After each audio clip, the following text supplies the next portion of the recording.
Sziasztok srácok! Ma megmutatom, hogy lehet nektek,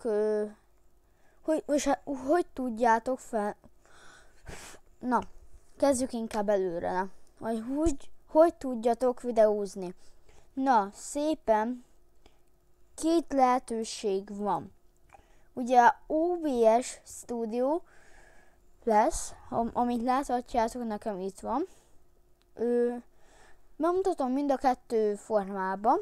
Először a Minecraft Store-ba beléptek, beírod OBS, nekem már kihozza, és itt az elsőre kell kattintani.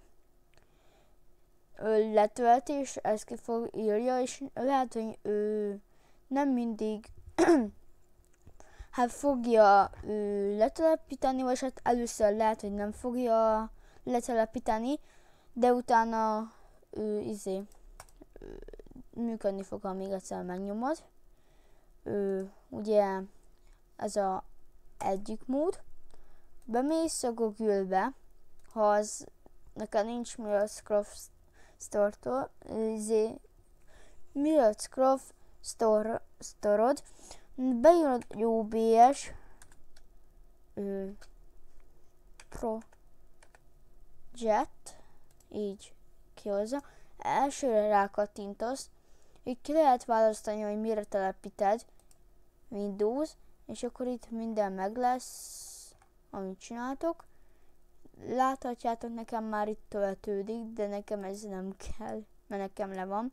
De ezt várjátok meg, ha letöltődik, next, nem baj. Jó, így, mert nekem ugye le van töltődve, szóval nekem nem működik, de elmondom így, hogy ugye az fogja kihozni meg ilyesmi, amiket titoktok, beállításokat, meg ilyesmi, hogy nektek jó legyen. Ugye letelepítődik, belépsz, inni, ezt láthatjátok, hogy ki hozta, és először is ugye be kell állítani a beállításokba, lépjetek be.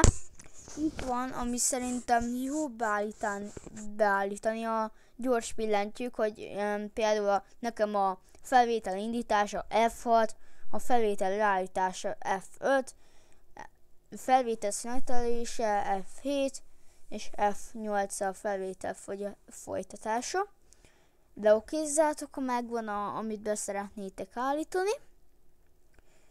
És akkor itt van, ugye megfogjátok is, hogy lássátok, mert ugye nekem már itt van, de nektek ilyen fekete lesz.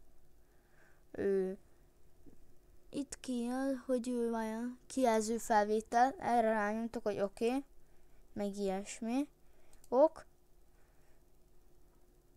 Így oké, és akkor ki fogja elméletileg ezt már láthatni fogjátok, hogy már itt van, és akkor belépte például egy játékba, én most nem fog, és akkor már egyből mehet a felvétel, szóval srácok, remélhetőleg tudtam nektek segíteni, szóval ennyi is lett volna ez a videó, sziasztok!